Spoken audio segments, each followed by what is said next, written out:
Welcome to Chetan Bharat learning. इस video में हम कवर करेंगे geography and environment related current affairs जो कि लास्ट वीक न्यूज़ में रहे हैं from the period 8 October to 14 October 2020।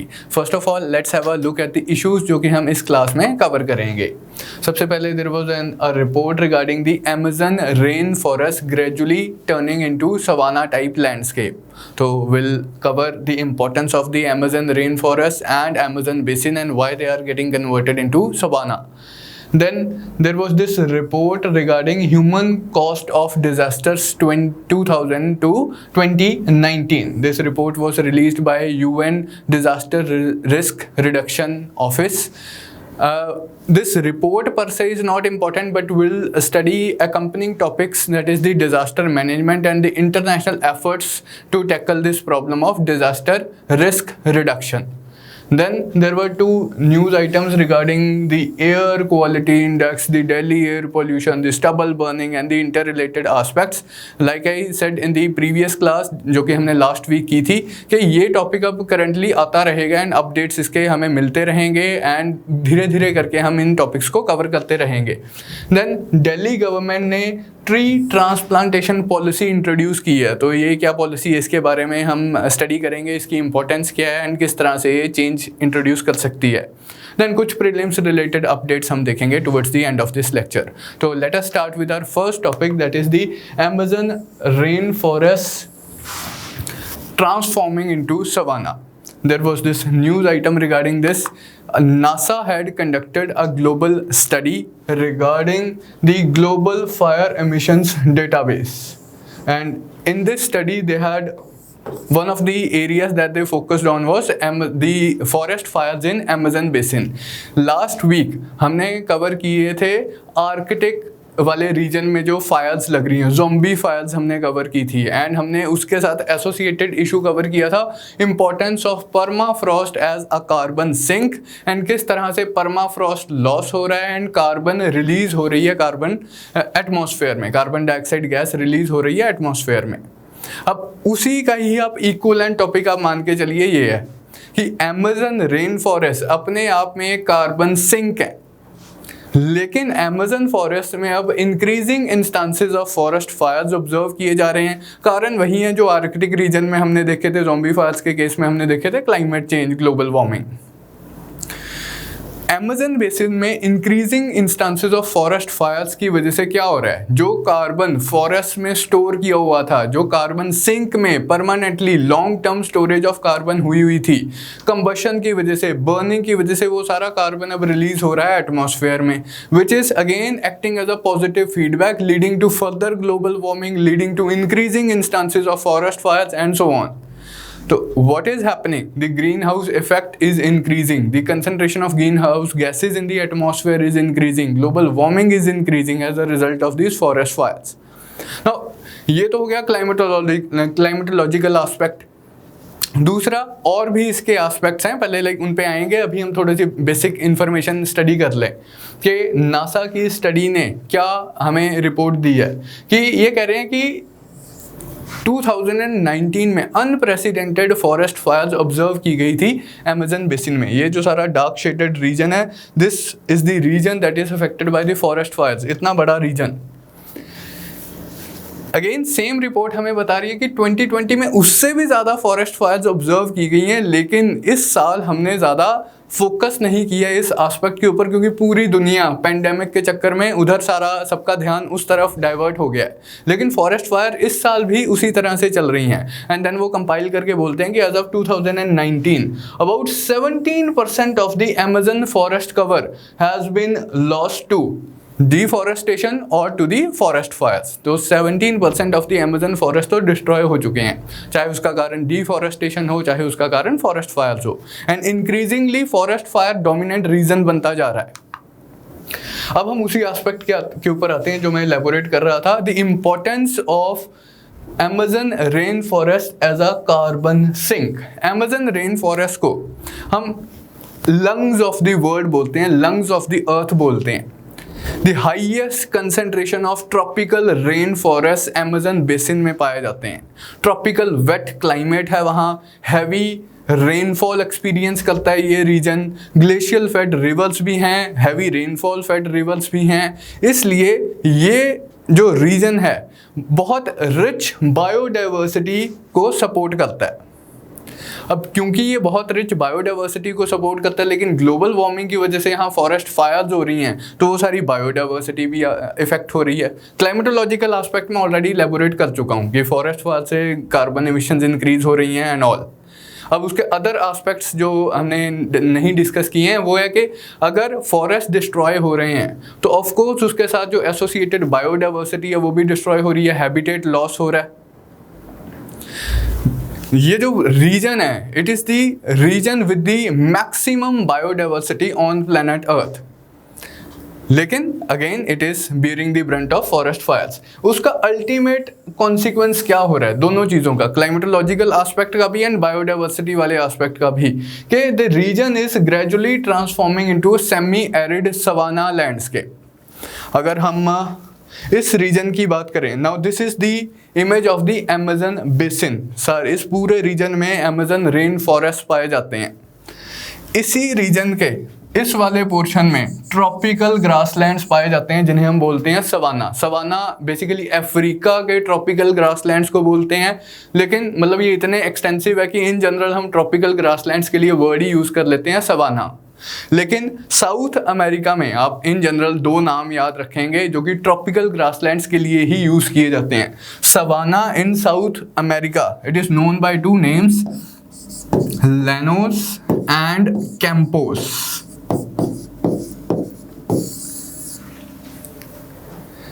ये क्या है? ये tropical grasslands in South America हैं। ट्रॉपिकल ग्रासलैंड्स को आप सवाना बोलते हैं, लेकिन स्पेसिफिकली अफ्रीका में हम जेनेरिक भी टर्म यूज़ कर लेते हैं। जैसे इस स्लाइड में या इस न्यूज़ रिपोर्ट में उन्होंने as a generic term use किया था कि अमेज़न रेन फॉरेस्ट सवाना में कन्वर्ट हो रहा है। वो कहना चाहते हैं कि Amazon rain forest tropical grasslands में कन्वर्ट हो रहा है। एंड अमेज़न रीजन के मतलब मैं अगर हम जोग्राफिकली देखें, अमेज़न रीजन के साउथ ईस्ट वाली साइड पे एंड अमेज़न रीजन के नॉर्थ वाली साइड पे यहाँ दो ये ट्रॉपिकल ग्रासलैंड एग्जिस्ट करते हैं। यहाँ ब्राज़ील में कैंपोस एंड यहाँ वेनेजुएला में लैनोस। तो ये ट्रॉपिकल ग्रासलैंड्स का एरिया इंक्रीजिंगली बढ़ रहा है। डिजर्टिफिकेशन या लाइक इस तरह से यहाँ का पूरा लैंडस्केप ही चेंज हो रहा है। तो ये तो थी न्यूज़ रिपोर्ट। अब कुछ factual information regarding the Amazon basin भी हम देख लेते हैं। It is the Amazon, it is the largest river of the world. The longest river of the world is river Nile. Largest river of the world is river Amazon. जब हम longest key बात करते हैं तो हम length की बात कर रहे हैं कि स्टार्टिंग से लेके ओरिजिन से लेके माउथ तक टोटल डिस्टेंस कितना ट्रेवल किया। जब हम लार्जेस्ट की बात करते हैं तो हम वॉल्यूम ऑफ फ्लो की बात करते हैं, वॉल्यूम ऑफ वाटर की बात करते हैं, सबसे ज़्यादा वाटर कहाँ फ्लो हो रहा है। तो largest Amazon is the largest river. Largest क्यों, इतना ज़्यादा फ्लो क्यों है इस रिवर का, हमने ऑलरेडी इस पॉइंट को इलेबोरेट किया कि ये जो पूरा रीजन है ये ट्रॉपिकल वेट क्लाइमेट वाला रीजन है। Equatorial hot and humid climate यहाँ पर पाया जाता है। हर रोज़ यहाँ पर हैवी बारिश होती है एंड इस हैवी रेनफॉल की वजह से यहाँ की जो रिवर्स हैं, इस पूरे अमेज़न बेसिन की जो रिवर्स हैं वो हैवी वाटर कैरी करती हैं। तो यहाँ पर डिस्चार्ज ऑफ वाटर बहुत ज़्यादा है, इसलिए Amazon is the largest river of the world. Again थोड़ा सा factual information, the river originates in the Andes mountains, यहाँ पर साउथ अमेरिका में एंडीज माउंटेन्स हैं, and ultimately discharges into the Atlantic ocean. जो अमेज़न बेसिन है it is shared by 8 countries, Brazil, Bolivia, Peru, Ecuador, Colombia, Venezuela, Guyana, Suriname and यहाँ पर एक छोटी सी टेरिटरी है फ्रेंच गिना, मतलब the territory controlled by France. तो ये 8 कंट्रीज शेयर करती हैं plus the French overseas territory, ये शेयर करती हैं अमेज़न बेसिन को। तो इसके साथ हमारा फर्स्ट टॉपिक जो अमेज़न बेसिन से रिलेटेड था, अमेज़न फॉरेस्ट फायर से रिलेटेड था, वो कंप्लीट होता है। Now will be moving to the next topic. This is related to the topic disaster management that is given as a part of your syllabus of GS paper 3 UPSC mains. अगर syllabus की अगर हम बात करें तो उस context में एक रिपोर्ट रिलीज हुई है, the human cost of disasters report. तो बेसिकली जैसे मैंने पहले बताया, रिपोर्ट पर से ऐसा हमारे एग्जाम पॉइंट ऑफ व्यू से इंपॉर्टेंट नहीं है, लेकिन डिजास्टर मैनेजमेंट रिलेटेड कुछ एस्पेक्ट्स हैं जो कि हम इसके साथ ही एसोसिएट करके देखते हैं। तो रिपोर्ट पहली बार रिलीज की है UN office for disaster risk management, disaster risk reduction, UNDDR। ये यूएन लेवल पे, ग्लोबल लेवल पे सबसे एपेक्स बॉडी है जो कि डिजास्टर रिस्क रिडक्शन के एरिया में, के फील्ड में डील कर रही है। रिपोर्ट क्या कहती है कि it has led to climate change particularly has led to a near doubling of disasters in the past 20 years. 20 years पहले जितने डिजास्टर्स आते थे, आज की डेट में फ्रीक्वेंसी ऑफ डिजास्टर्स जितनी बढ़ गई है कि almost doubling of the disasters हो गई है। क्यों? And because of climate change. तो ये तो एक जेनेरिक सी बात है। अब कुछ हम इंफॉर्मेशन नोट करेंगे कि ग्लोबल लेवल पे क्या एफर्ट्स वगैरह किए जा रहे हैं, कौन सी एजेंसीज यहाँ पर इन्वॉल्व हैं, एंड क्या इंटरनेशनली हमारा फ्रेमवर्क है to address the issue of disaster management. UNDDR जो कि एपेक्स इंस्टीट्यूशन है ग्लोबल लेवल पे, ये 1999 में, कुछ फैक्चुअल इंफॉर्मेशन, 1999 में ये इस्टेब्लिश हुआ था as UNISDR, United Nations International Strategy for Disaster Reduction. इसके हेडक्वार्टर्स जेनीवा में है एंड इसका एज ऑफ टुडे इसका प्राइम रिस्पॉन्सिबिलिटी क्या है? इसने Sendai framework for disaster risk reduction को इम्प्लीमेंट करना है, रिव्यू करना है, फॉलो अप लेना है, इम्प्लीमेंट करना है इस फ्रेमवर्क को। ये वो ग्लोबल फ्रेमवर्क है जो एज ऑफ टुडे दुनिया में जितने भी डिजास्टर रिस्क रिडक्शन के कंटेक्स्ट में एफर्ट्स वगैरह हो रहे हैं उन्हें गवर्न कर रहा है। तो एक थोड़ा सा हम हिस्टोरिकली ट्रेस करेंगे कि किस तरह से ये ग्लोबल एफर्ट्स इवॉल्व हुए हैं। सबसे पहला जो हमने एफर्ट लिया था in the context of disaster risk reduction, that was international decade for natural disaster reduction from 1989 to 1999. This decade was declared as the decade for natural disaster reduction. यहां पर आप फोकस देख रहे हैं, फोकस है disaster reduction के ऊपर। जो first phase of disaster management है ग्लोबली, वो उसका जो फोकस था वो डिजास्टर रिडक्शन के ऊपर था कि क्या हम एफर्ट्स करें कि डिजास्टर्स कम हों, डिजास्टर्स को हम रिड्यूस करें इन द इनिशियल फेज। अब इसी के बेसिस पे ये स्ट्रेटेजी अडॉप्ट की जाती है। जब ये डेकेड चल रहा होता है, इसके ऑलमोस्ट मिडल में first world conference on disaster risk management या डिजास्टर रिडक्शन होती है। यहाँ पर Yokohama strategy for a safer world adopt की जाती है। ये तीन हम एग्रीमेंट्स देखेंगे, तीन हम फ्रेमवर्क्स देखेंगे, तीनों ही जापान में सिचुएटेड है। तो Yokohama strategy for safer world, it was adopted at first world conference on disaster reduction. And idea क्या था? इसने गाइडलाइंस दिए थे to manage the natural disaster. किस तरह से? By prevention, preparedness and mitigation. ये कहते हैं कि हमने कोशिश करनी है कि डिजास्टर्स को प्रिवेंट किया जाए, अपने आप को, अब प्रिवेंशन की एक लिमिट है, अपने आप को प्रिपेयर किया जाए कि अगर डिजास्टर आ जाए तो हमने किस तरह से उसे टैकल करना है, उस किस तरह से रिस्पॉन्ड करना है। एंड देन मिटिगेशन, कि डिजास्टर के इफेक्ट्स को किस तरह से हम मिटिगेट कर सकते हैं, किस तरह की हम कंस्ट्रक्शन टेक्निक्स अडॉप्ट करें कि डिजास्टर हमारे ऊपर इफेक्ट ही ना करे। डिजास्टर होगा, अब साइक्लोन को कौन रोक सकता है, अर्थक्वेक को कौन रोक सकता है। साइक्लोन आए, अर्थक्वेक आए, लेकिन हमारे ऊपर उसका इफेक्ट कम आए, मिटिगेशन स्ट्रेटजीज। तो ये फ्रेमवर्क था जो हमें गवर्न कर रहा था, इंटरनेशनल एफर्ट्स को गवर्न कर रहा था रिगार्डिंग डिजास्टर मैनेजमेंट। अब इसी के ऊपर बिल्ड ऑन करते हुए आया 2005 में ह्योग्यो फ्रेमवर्क फॉर एक्शन 2005 to 2015। इसका फोकस कहाँ था? इसने बिल्ड ऑन किया है इस स्ट्रेटेजी के ऊपर, प्रिवेंशन, प्रिपेयर्डनेस एंड मिटिगेशन वाली जो स्ट्रेटेजी थी, इसके ऊपर और बिल्ड ऑन किया। एंड ये कह रहा है कि resilience of Nations and communities है हमारा ऑब्जेक्टिव। कि नेशंस मतलब वही जो हमारा मिटिगेशन वाला जो एस्पेक्ट है, इसे और फर्दर ये डेवलप कर रहा है कि nations and communities they should be resilient to the effects of disaster. किस तरह से वो रिजिलियंट हो सकती हैं, वो अगर उन्होंने मिटिगेशन स्टेप्स लिए हुए हैं, अगर वो प्रिपेयर्ड है, अगर कोई डिजास्टर आ जाए तो क्या डिजास्टर मैनेजमेंट प्लान उनका रेडी है, what steps they would take. तो इस तरह से अगर all the nations they have their disaster management plans ready, their construction activities are aligned with the disaster profiling, तो ये सारी चीजें ह्योगो फ्रेमवर्क का पार्ट थी। इसका जो की आपने याद रखना है, that is the resilience of Nations and communities, इसका मेन ऑब्जेक्टिव था। देन एज ऑफ टुडे, मतलब 2015 तक ये ह्योगो फ्रेमवर्क इंप्लीमेंट किया गया। 2015 के बाद जैसे सस्टेनेबल MDGs के बाद SDGs आए, सस्टेनेबल डेवलपमेंट गोल्स, तो 2015 के बाद अगेन इस फ्रेमवर्क को भी फर्दर हमने मॉडिफाई किया। एंड एज ऑफ टुडे जो फ्रेमवर्क हमें गवर्न कर रहा है, that is the Sendai framework for disaster risk reduction. Now the focus has increasingly shifted to reduction of the risk, कि किस तरह से हम अपने आप को इंश्योर कर सकते हैं अगेंस्ट द डिजास्टर। ये क्योंकि अभी गवर्न कर रहे हैं, इसके बारे में will have a word or two. What is the aim of the Sendai framework? Substantial, थोड़ा सा मैं वर्बेटिम ही पढ़ रहा हूं, substantial reduction of disaster risk and losses in lives, livelihood and health, and in the economic, physical, social, cultural and environmental assets of persons, business, communities and countries। इनकी website से ही ये स्टेटमेंट ली है मैंने।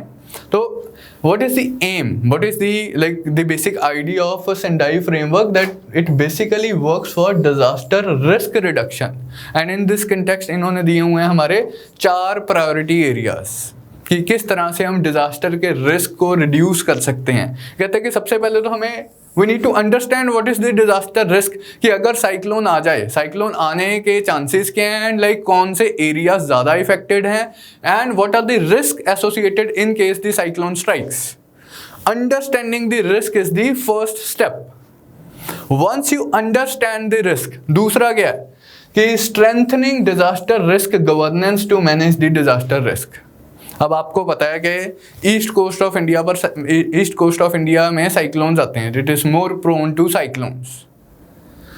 अब साइक्लोन डिजास्टर की management, disaster risk governance को strengthen करना, कि आपकी जो गवर्नमेंट मशीनरी है क्या ये प्रिपेयर्ड है, क्या ये सफिशिएंटली लुब्रिकेटेड है कि इन केस डिजास्टर स्ट्राइक तो आपका एक रिस्पांस मैकेनिज्म एकदम से एक्टिवेट हो जाए, जो भी इवैक्यूएशन करवानी है। अब ये response mechanism disaster to disaster vary करता है कि किस केस में इवैक्यूएशन करवानी है, किस केस में लोगों को बोलना है कि घर पे बैठे रहो, किस केस में लेट्स से कि ट्रांसपोर्टेशन आपने बंद करनी है, किस तरह से इवैक्यूएट करना है, वो सारी चीज़ें। तो क्या आपकी जो डिजास्टर मैनेजमेंट पॉलिसीज हैं वो इन प्लेस हैं? क्या आपके जो डिजास्टर मैनेजमेंट रिलीफ फोर्सेस हैं वो एडिक्वेटली ट्रेंड हैं, एडिक्वेटली प्रिपेयर्ड हैं कि अगर डिजास्टर स्ट्राइक करे तो this this this this this, ये हमारा स्टैंडर्ड ऑपरेटिंग प्रोसीजर है।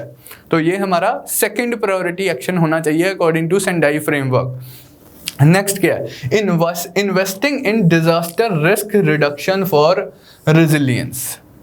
तो आपको कुछ लॉन्ग टर्म एफर्ट्स करने पड़ेंगे, लॉन्ग टर्म इन्वेस्टमेंट्स करनी पड़ेंगी, तभी आप लॉन्ग टर्म में डिजास्टर के रिस्क को रिड्यूस कर पाओगे।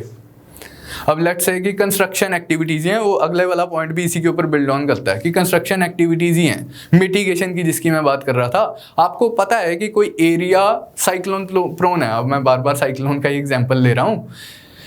साइक्लोन स्ट्राइक करेगा, अगर आपने इवैक्यूएशन शेल्टर्स पहले से बनाए हुए हैं कि एक ऐसा एरिया आपने आइडेंटिफाई किया है, वहाँ पर आपने कुछ स्ट्रक्चर्स वगैरह बनाए हुए हैं कि अगर साइक्लोन आ गया तो यहाँ के लोगों को हम इस एरिया में इवैक्यूएट करेंगे, जब तक वो डिज़ास्टर चला नहीं जाता या लेट्स से उसकी इंटेंसिटी कम नहीं हो जाती तब तक लोगों को हम यहाँ रखेंगे। तो ये इन्वेस्टमेंट रिक्वायर्ड है इन डिज़ास्टर रिस्क रिडक्शन। जैसे लाइवलीहुड्स या अदर जो एस्पेक्ट्स हैं, कैटल पीछे रह जाती है, पहले हम लोगों को इवैक्यूएट कर लेते थे, कैटल या अदर इकोनॉमिक एसेट्स पीछे रह जाते थे। उन चीज़ों के लिए भी क्या आपने इन्वेस्ट किया कि कैटल को आप कैसे मैनेज करोगे एंड कहाँ रखोगे? पहले तो आपके पास प्लान होना चाहिए अंडर स्टेप 2। स्टेप 1 में आपको पता होना चाहिए कि ये रिस्क है, स्टेप 2 में आपके पास प्लान होना चाहिए, स्टेप 3 में आपके पास इन्वेस्टमेंट्स आप करो ताकि आप अपने आप को प्रिपेयर्ड रखो। तो स्टेप 4 में वही है, बिल्ड बैक बेटर।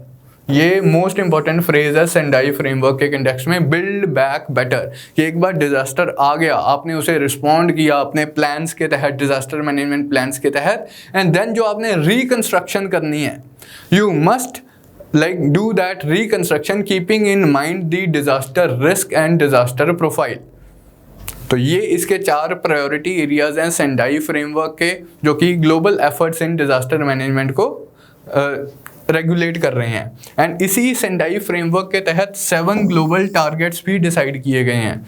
कुछ चीज़ें हमने रिड्यूस करनी है, कुछ चीज़ें हमने इंक्रीज करनी है। जैसे हमने हम ये एम करते हैं, हम ये टारगेट करते हैं कि mortality as a result of disasters 2030 में मच लेस होगी एज कम्पेयर टू 2005। इसी तरह से the number of people who are affected by the disasters would be much less in 2030 as compared to 2005.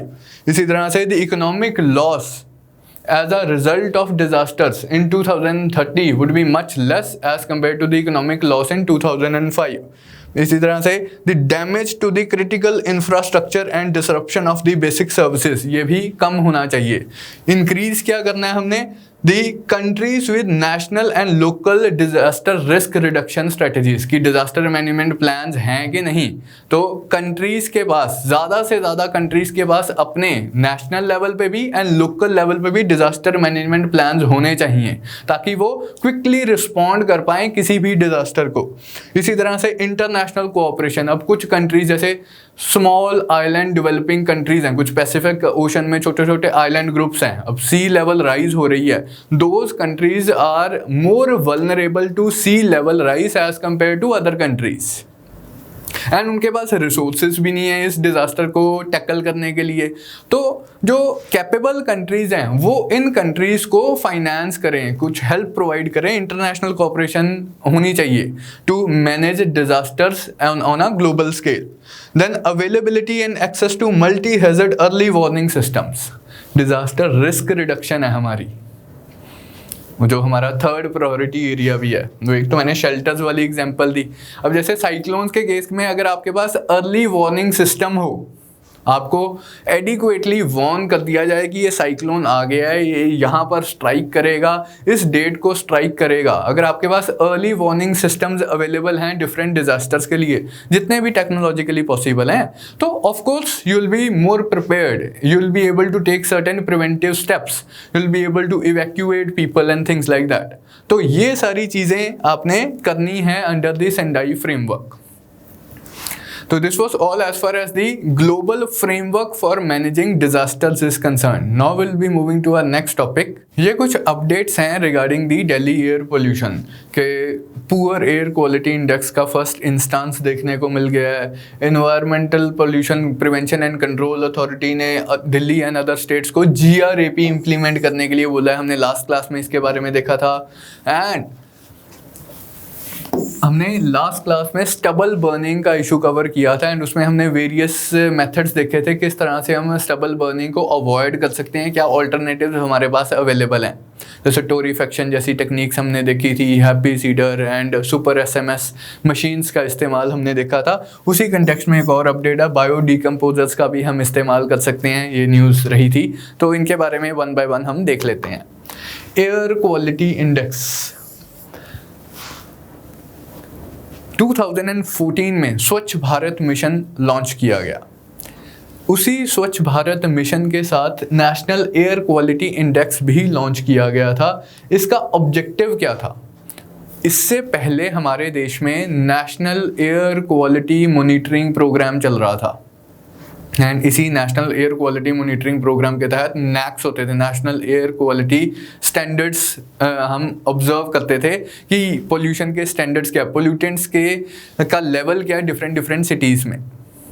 लेकिन वो बहुत टेक्निकल डेटा होता था, कंसंट्रेशन वगैरह साइंटिफिक टर्म्स में दी होती थी कि इतने पार्ट्स पर मिलियन, इतने पार्ट्स पर बिलियन या थिंग्स लाइक दैट, जो कि आम लोगों को समझ नहीं आती थी।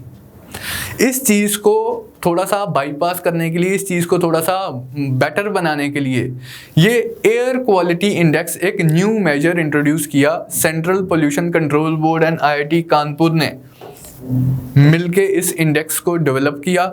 आइडिया था 1 number 1 colour 1 description, colour coded information provide की जाएगी। क्वालिटेटिव असेसमेंट, क्वांटिटेटिव असेसमेंट के साथ थोड़ी सी क्वालिटेटिव असेसमेंट भी हो जाएगी कि अगर तो एयर क्वालिटी इंडेक्स 0 से 50 है तो इसका मतलब एयर क्वालिटी गुड है। ग्रीन कलर से डिनोट कर दिया जाएगा। आपने देखा होगा डिफरेंट प्लेसेस में बोर्ड से लगे होते हैं जिसमें एयर क्वालिटी इंडेक्स आ रहा है। अगर आपको वैल्यूज नहीं भी समझ आ रही तो एटलीस्ट ग्रीन कलर देख के आप ये ज़रूर गेस कर सकते हो कि एयर क्वालिटी अच्छी है इस जगह पे। अगर कहीं पे रेड कलर में शो किया जा रहा है, अब अगर आपको टेक्निकल वैल्यूज नहीं भी समझ आ रही कि यार कितनी वैल्यू ठीक होती है, अब ब्लड टेस्ट करवाते हैं तो उसमें लिखा होता है ना कि तुम्हारी वैल्यू इतनी है, तुम्हारे ब्लड में लेट्स से XY के शुगर इतनी है लेकिन रिक्वायर्ड इतनी होती है। तो अगर हमें रेफरेंस के लिए ये वैल्यूज नहीं भी पता, कलर से हम गेस कर सकते हैं कि एयर क्वालिटी किस तरह की होगी। तो green, parrot, yellow, brown, red and very dark red, maroon colour, इस तरह से डिफरेंट एयर क्वालिटी कैटेगरीज बनाई गई हैं। Good, satisfactory, moderate, poor, very poor and last है severe quality. 1 number 1 colour 1 description के एक इंडेक्स होगा, इंडेक्स के कंटेक्स्ट में एक कैटेगरी होगी, उसकी एक डिस्क्रिप्शन होगी एंड कलर कोडेड डिस्क्रिप्शन होगी। अब कौन से पोल्यूटेंट्स हम मॉनिटर करते हैं इस नेशनल एयर क्वालिटी इंडेक्स की वैल्यू तक पहुंचने के लिए? 8 pollutants are considered. Particulate matter 10, suspended particulate matter जिसका साइज 10 माइक्रोमीटर से कम है। Particulate matter 2.5, suspended solid particulate matter जिसका साइज 2.5 माइक्रोमीटर से भी कम है। जितना छोटा साइज होगा उतना ही हमारे लिए हार्मफुल होगा, ये ब्रीद इन करके हमारे लंग्स में भी डिपॉजिट हो सकता है। Nitrogen dioxide, sulphur dioxide, carbon monoxide, point to be noted my Lord, carbon dioxide नहीं है, कार्बन मोनोऑक्साइड है, याद रखना है आप लोगों ने। एंड नाइट्रोजन की काफ़ी सारी ऑक्साइड्स पोल्यूटेंट्स हैं। Nitrogen oxide NO, nitrous oxide N2O, nitrogen dioxide NO2। लेकिन यहाँ एयर क्वालिटी इंडेक्स में हम कौन सी मॉनिटर कर रहे हैं, आपने याद रखना है, NO2 नाइट्रोजन डाइऑक्साइड हम मॉनिटर कर रहे हैं। तो NO2, SO2, CO carbon monoxide, ozone, ammonia and lead, इन पोल्यूटेंट्स को हम मॉनिटर करते हैं under air quality index. NAAQS जो इससे पहले चल रहे थे उसमें ज़्यादा होते हैं, उसमें 12 पोल्यूटेंट्स थे, इसमें हम 8 पोल्यूटेंट्स को मॉनिटर कर रहे हैं। एंड 6 कैटेगरीज ऑलरेडी मैंने आपको बताई दी हैं, 6 है, good, satisfactory, moderate, poor, very poor and severe. तो ये तो कुछ बेसिक्स थे एयर क्वालिटी इंडेक्स के कंटेक्स्ट में। अब air quality index Delhi pollution से किस तरह से रिलेटेड है? लास्ट क्लास में अगेन हमने GRAP के बारे में थोड़ा सा रेफरेंस लिया था, ग्रेडेड रिस्पॉन्स एक्शन प्लान, कि जिस तरह की एयर क्वालिटी होगी दिल्ली में उस तरह का रिस्पॉन्स दिया जाएगा। ये प्लान EPCA ने, environmental pollution prevention and control authority ने बनाया था एंड सुप्रीम कोर्ट ने इसे अप्रूव किया 2016 में। You can consider this plan as a kind of a emergency tactic कि हम रेगुलरली एयर क्वालिटी को मॉनिटर कर रहे हैं। जैसे ही एयर क्वालिटी, अगर तो एयर क्वालिटी हमारी गुड है, सेटिस्फैक्ट्री है, मॉडरेट है, तो ठीक है, हमारा नॉर्मल एक्टिविटीज चल रही हैं। जैसे ही एयर क्वालिटी हमारी पुअर, वेरी पुअर या सीवियर वाली कैटेगरीज में जाती है तो ये प्लान किक इन करता है कि okay, now you are suppose to do this, now you are suppose to this. अगर एयर क्वालिटी वेरी पुअर होगी, ये एडिशनल स्टेप्स लेने हैं, तो उस कंटेक्स्ट में ग्रेडेड रिस्पॉन्स देना है हमने, इंक्रीमेंटल रिस्पॉन्स देना है कि डिपेंडिंग ऑन पोल्यूशन क्वालिटी कैसी है, एयर क्वालिटी कैसी है। जैसे ये मॉडरेट टू पुअर तो नॉर्मली मतलब ये चलता ही रहता है कि गार्बेज बर्निंग नहीं करनी, देन हमने पोल्यूशन रेगुलेशंस को इन्फोर्स करवाना है, polluting vehicles, visibly polluting vehicles को आपने चालान वगैरह कर देना है। देन ऐप्स का डिजिटल इंडिया में इसे इंटीग्रेट कर दिया कि ऐप्स का इस्तेमाल करना है टू इन्फॉर्म पीपल। तो इस तरह की एक्टिविटीज़ तो इन जनरल चलती ही रहती हैं। मैकेनाइज्ड रोड स्वीपिंग भी करनी है। ये तो road dust it is also one of the key reasons, key factors responsible for Delhi air pollution. एक तो स्टबल बर्निंग तो है ही है जो ज़्यादा न्यूज़ में रहता है, construction dust and the road dust, ये भी की फैक्टर्स माने जाते हैं दिल्ली एयर पोल्यूशन में। बाकी जो जेनेरिक वाले तो हैं ही हैं, थर्मल पावर प्लांट से जो एमिशंस आती हैं, व्हीकल से जो एमिशंस आती हैं, ये दो आप अलग से अपने ध्यान में रखें, construction dust and the road dust. तो उस कंटेक्स्ट में कह रहे हैं कि मैकेनाइज स्वीपिंग वगैरह करनी चाहिए। अब जैसे जैसे एयर क्वालिटी ख़राब होगी हम देखेंगे कि इन एफर्ट्स में थोड़ी सी सिवेरिटी आएगी। अब स्प्रिंकलिंग ऑफ वाटर भी करेंगे ताकि रोड डस्ट सेटल हो जाए। कंस्ट्रक्शन एक्टिविटीज़ को बैन भी कर दिया जाएगा कुछ पीरियड के लिए ताकि कंस्ट्रक्शन डस्ट ना पोल्यूटेंट्स को कंट्रीब्यूट करे।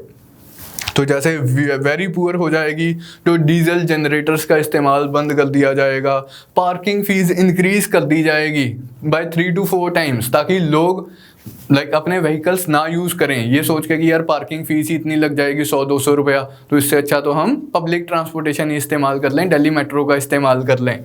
वही है कि मेट्रो सर्विसेज की फ्रीक्वेंसी इंक्रीज कर दी जाएगी। जैसे ही एयर क्वालिटी और सीवियर कैटेगरी में चली जाएगी तो और भी ज़्यादा सीवियर एक्शंस लिए जाएंगे कि जो thermal coal based thermal power plant है दिल्ली की विसिनिटी में एक बद्रपुर में, उसे शट डाउन कर दिया जाएगा।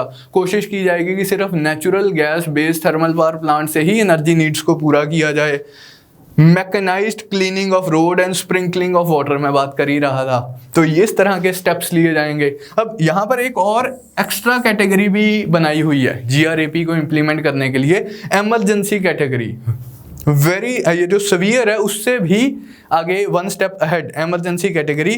इसमें क्या करना है, इसमें हमने ऑड इवन स्कीम को इंट्रोड्यूस कर देना है, कंस्ट्रक्शन एक्टिविटीज़ को रोक देना है, जैसे कि मैं पहले मेंशन कर रहा था। तो ये है ग्रेडेड रिस्पांस एक्शन प्लान जो कि EPCA ने बनाया, आपने याद रखना है। प्रीलिम्स में आपको क्वेश्चन आ सकता है कि GRAP is being implemented by central pollution control board, statement true है या फॉल्स। अब हमारे दिमाग में वैसे ही चलता रहता है कि CPCB तो सबसे एपेक्स बॉडी है इंडिया में जो पोल्यूशन को मॉनिटर करती है, लेकिन इसका आंसर है EPCA। क्लियर है। देन तीसरा जो इसके रिलेटेड एस्पेक्ट था कि बायो डीकम्पोजर्स का हम इस्तेमाल कर सकते हैं to tackle the issue of stubble burning. Stubble burning के केस में हमने लास्ट क्लास में देखा था कि जब तक फार्मर्स के पास एक वायबल ऑल्टरनेटिव नहीं होगा तब तक ये जो एफर्ट्स हैं टू प्रिवेंट स्टबल बर्निंग ये अच्छे से सक्सेसफुल नहीं हो पाएंगे। एंड उस केस में हमने कुछ ऑल्टरनेटिव्स देखे भी थे। अब उसी कंटेक्स्ट में एक और ऑल्टरनेटिव न्यूज़ में रहा है कि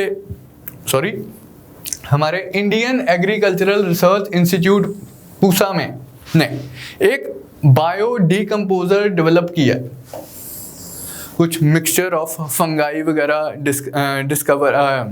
डेवलप किया है। एंड इस बायो डीकम्पोजर को अगर हम स्प्रे करेंगे वाटर में मिक्स करके, अगर फील्ड्स के ऊपर स्प्रे करेंगे तो जो लेफ्ट ओवर स्टबल होगी, जो स्ट्रॉ होगी, स्टेम होगी, वो डीकम्पोज कर जाएगी। एंड उसका एडिशनल बेनिफिट क्या होगा, ऑर्गेनिक डीकम्पोजिशन होगी, वो एज अ ऑर्गेनिक मैन्योर की तरह काम करेगी, सॉइल की फर्टिलिटी को इंक्रीज करेगी, वाटर होल्डिंग कैपेसिटी को भी इम्प्रूव करेगी।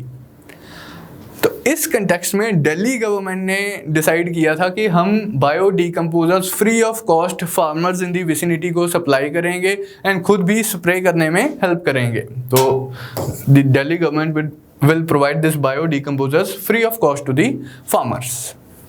ये आपने याद रखना है कि डेवलप किसने किया है, IARI पूसा ने ये बायो डीकम्पोजर डेवलप किया है क्या, मिक्सचर ऑफ 7 फंगाई है जो कि एंजाइम्स प्रोड्यूस करेंगे to decompose the stem of the straw.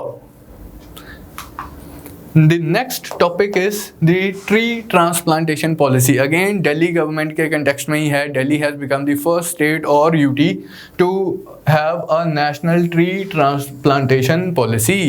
अब ये क्या पॉलिसी है? यूजुअली क्या होता है कि हम किसी प्रोजेक्ट को जब अप्रूवल देते हैं तो उसे बोलते हैं कि जो ट्रीज़ आप डिस्ट्रॉय कर रहे हो अर्बन एरियाज़ में, दिल्ली की अगर मैं पर्टिकुलरली बात करूं कि अगर किसी प्रोजेक्ट को अप्रूवल दिया जा रहा है तो जितनी भी ट्रीज़ डिस्ट्रॉय की हैं उस प्रोजेक्ट की वजह से, ट्रीज़ काटी जाएंगी उस प्रोजेक्ट की वजह से, उससे 10 गुना ज़्यादा ट्रीज़ ग्रो की जाएंगी किसी ऑल्टरनेटिव लोकेशन के ऊपर, कंपनसेटरी एफॉरेस्टेशन की जाएगी। अब ये तो ऑलरेडी हो रहा है, लेकिन इसमें एक प्रॉब्लम है। आपने एक नई सैपलिंग ग्रो की है, एक ट्री को काट के नई सैपलिंग ग्रो की है। अब वो पता नहीं कब, कितने टाइम में, 5 साल 10 साल में वो एक फुल फ्लैश ट्री में डेवलप करेगी। The ecological value of a standing tree is much more as compared to a sapling।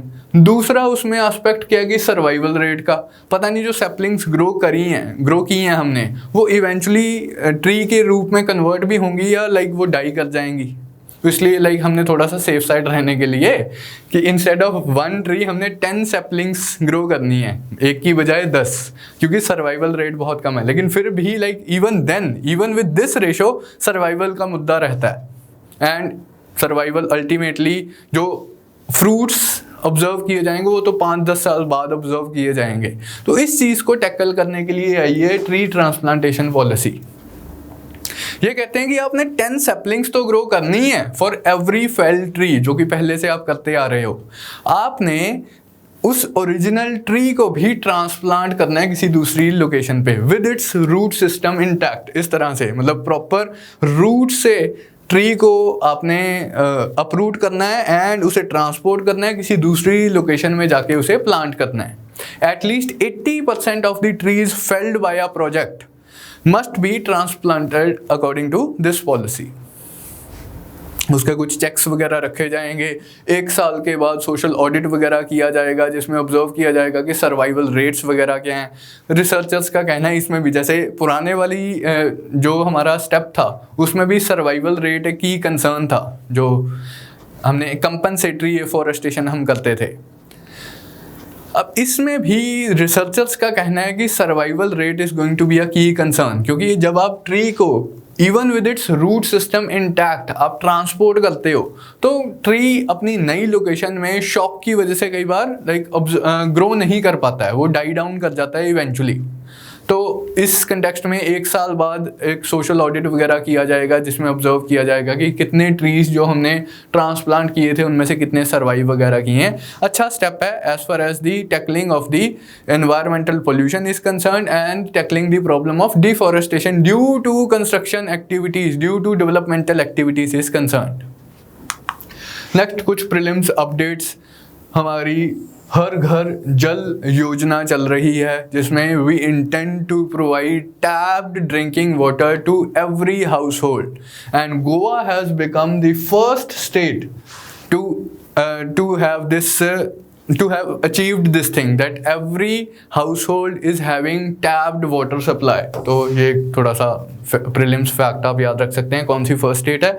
दूसरा इंटरेस्टिंग है, ये इंडिया की कॉटन के लिए हमने एक ब्रांड नेम और एक लोगो डिसाइड किया है। यूनियन टेक्सटाइल्स मिनिस्टर ने अनाउंस किया था 2nd वर्ल्ड कॉटन डे पे, 7 October is observed as the world cotton day. इस ओकेजन पे यूनियन टेक्सटाइल्स मिनिस्टर ने अनाउंस किया कि आज के बाद इंडिया की जो प्रीमियम कॉटन है उसके लिए ये लोगो इस्तेमाल किया जाएगा एंड इंडिया की प्रीमियम कॉटन को कस्तूरी कॉटन बोला जाएगा। Like just the idea is to provide a brand name to Indian cotton, the idea is to provide a logo to the Indian cotton so that the Indian cotton when traded outside world trade में इसे instantly recognise कर लिया जाए। जैसे आप shirts वगैरह कुछ खरीदते हो या कॉटन क्लॉथ खरीदते हो तो कई बार लिखा होता है ना 100% गीज़ा कॉटन, वो इजिप्शियन कॉटन है तो उसका एक ब्रांड ही बन गया है Giza cotton. Giza is a city in Egypt. तो उस तरह से लाइक जिस तरह से गीज़ा कॉटन की इंस्टेंट रिकॉग्निशन है उसी तरह से इंडियन कॉटन की भी फिर इवेंचुअली वर्ल्ड मार्केट में इंस्टेंट रिकॉग्निशन होगी कस्तूरी कॉटन, यानी कि इंडियन कॉटन की बात हो रही है। तो उस कंटेक्स्ट में ये आप कस्तूरी कॉटन याद रखेंगे। This is the brand name for the premium Indian cotton and this is the logo for Kasturi cotton. तो this was all as far as हमारे इस हफ्ते के current affairs related to geography and environment were concern. I hope you would have enjoyed the class. Thank you.